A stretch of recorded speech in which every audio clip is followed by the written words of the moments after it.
Welcome back to the Deep Dive. Today, we're getting into something that feels less like a speech and more like a complete manifesto. Right. We're looking at key excerpts from this foundational address by Sun Myung Moon. It was given on January 1st, 1977, for the 10th God's Day. And this document really is a pivotal moment. It's where the Unification Church lays out its entire destiny, its strategy, and, all the cosmic failures that they believe made it necessary in the first place. Yeah, it's incredibly dense. It doesn't just celebrate a holiday, it's trying to redefine what all of human history. All of it. And theology, too. It details the movement's exact place in this idea of world restoration. It explains why, in their view, past religions, Judaism, Christianity, were structurally incapable of finishing the job. So our mission today is to try and navigate this blueprint. It's a big one. It is. We need to get a handle on this punishing multi-stage process of human restoration, the tragic failure the text assigns to Jesus as the second Adam, and the, almost unbelievable level of sacrifice required of followers. To prepare for the third Adam, the Lord of the second advent. Exactly. So let's start at the beginning, this path to restoration. Okay, so to really get the significance of God's day, you first have to grasp the sheer scale of the fall and just how long the journey back is. The theology explains that history has to move through 5 distinct periods. 5 periods, like a ladder, a very steep ladder. What are they? They're structured as a kind of hierarchy of your relationship with God. It starts at servant of servant. Okay, at the very bottom. The very bottom, then servant, then adopted son, direct son, and finally the parent period. And these aren't just abstract ideas. They tie them directly to history. So the non-religious era, that's the servant of servant level. That's it. And then, the established religions come in. Yeah. Judaism is categorized as the servant level. And Christianity. Christianity, which they argue focus mainly on spiritual salvation after the crucifixion, that's designated as the adopted son level. So if Christianity is at the adopted son level, the Unification Church is claiming the final stages. The direct son and the parent period. That's a pretty audacious claim. It is, especially given all the opposition and persecution the movement faced. Right, but that persecution is actually central to their whole story, isn't it? Oh, completely. Yeah. The 1977 speech goes into detail about why the movement, even though it came from a Christian context, had to start from the very bottom. Not from that adopted son level, but from the servant of servant position. A non-religious status, basically. Basically, suffering all the way. Because Christianity rejected and persecuted the founder, the theology says that the whole Christian foundation was broken down. So the movement had to start over. From scratch. From absolute scratch. And create a totally new bridge for mankind. Okay, so let's unpack the crisis that made all this necessary. The failure of the first 2 Adams. The text is very clear that the fall was relational, physical. Right, not just some abstract disobedience. It says it happened at the second level, the growth stage, when Adam and Eve fell together. While seeking to become husband and wife, it specifically mentions illicit love. Exactly. So the consequence is, because the fall happened in the husband and wife relationship, restoration has to be achieved through true parents, a perfected husband and wife. Which brings us to Jesus, the second Adam. So according to this teaching, Jesus was a restored, perfected Adam, born without sin, the ideal, but he was only one person. And you need 2 for true parenthood. You need 2. The speech is explicit about this. It says the crucifixion took away Jesus' chance to be installed as a parent.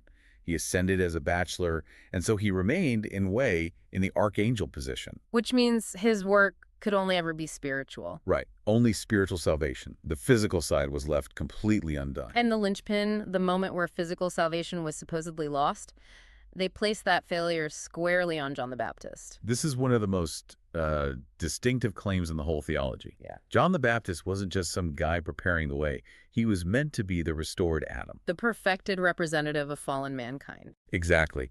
And Jesus was the perfected Adam from God's original lineage.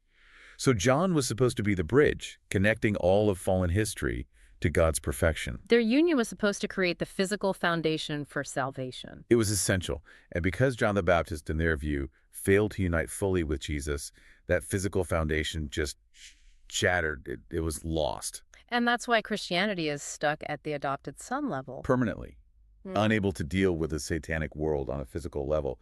It's a massive theological burden to place on one person's shoulders. I'm kidding. But it sets the stage then for the third Adam, the Lord of the second advent. And this is where they really break with traditional Christianity, which expects Jesus to return on the clouds. The speech calls that idea horrendous, empty, and hollow. Because their doctrine is intensely physical, realistic. Right. God is a God of principle, not magic. If the work left undone was physical, establishing a family, a kingdom on earth, then the return has to be physical too. So the Messiah has to come as a man. As a man, rising from the most miserable nation and building the kingdom of heaven right here on earth. But he doesn't just show up and start, right? I'm trying to wrap my head around the scale of this. He has tasks to complete first. Yes, 3 huge sequential tasks. First, he has to restore the failure of the first Adam. That means the ideal family.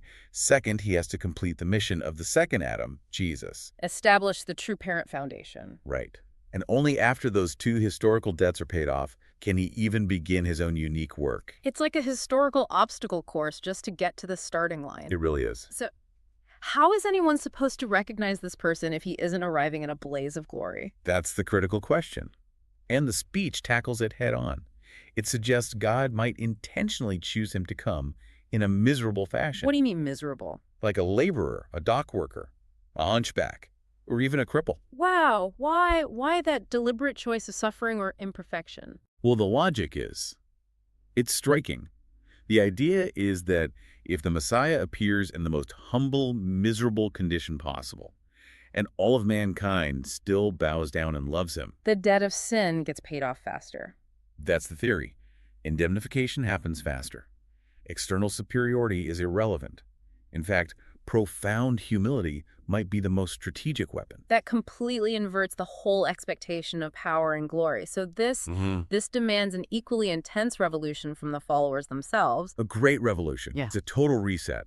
The goal for every follower is to return to the state of Adam and Eve before the fall, before marriage. And they believe all existing marriages are illegal. In the sight of God, yes, until the true parents marry first and establish that perfected lineage. The guiding principle is, he who seeks to lose his life will gain it. But they define losing life as killing your inner self. Your inner self, Yeah. which they see as the leftovers of the fall, greed, false ambition, ego, all direct links to the satanic chain. And you have to sever that link. Absolutely sever it. And it's a threefold process. You have to return 3 things to God. Okay, what are they? First, you return all things, all wealth, material possessions.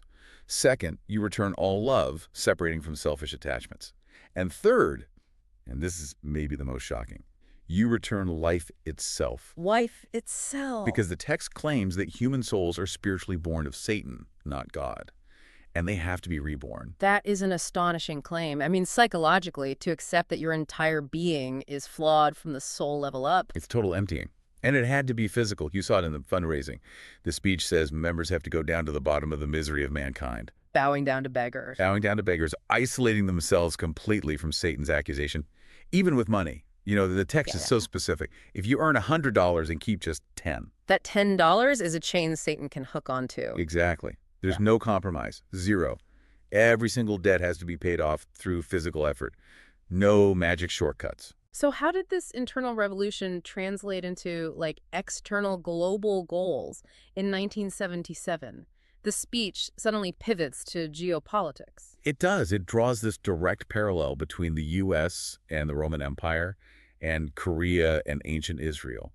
They saw themselves as repeating the history of early Christianity, but this time aiming for physical victory. And there's a pretty direct warning to the U.S. government in there. A very stark one. It basically says, don't make the same mistake Rome did. Don't reject the Messiah. And then it gets very specific with a prophecy. Right. If America loses Korea. A Pacific War will be fought on U.S. soil within 3 years of 1977.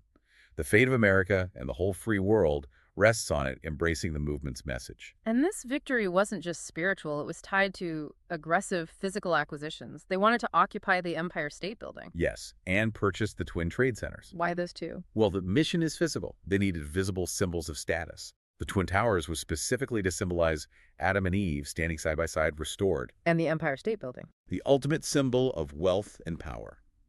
It represented establishing God's dominion over the material world. So 1977 and 1978, these were the do-or-die years. A countdown. The absolute deadline. The speech calls them the most crucial period, 730 days, to pay off the 1,000-year-old debts of mankind. If that foundation wasn't laid, the text warns the free world and America would decline, irreversibly.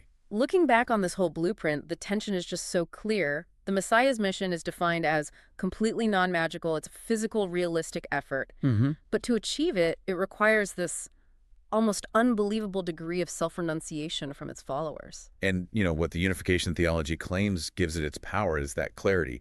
The members, according to the teaching, they aren't just fumbling in the dark.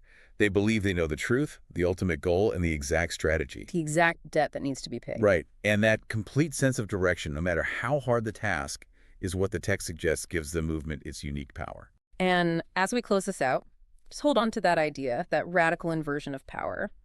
The source suggests God might intentionally choose the Messiah to appear in the most miserable physical condition, a cripple who has to crawl on his belly. Simply because the ultimate act of humility, bowing down to that figure, might be the fastest way to pay off the debts of the world, the debt of sin. What does that logic imply about the true hidden meaning of power and humility in spiritual history? Something to think about as you navigate the world outside this deep dive.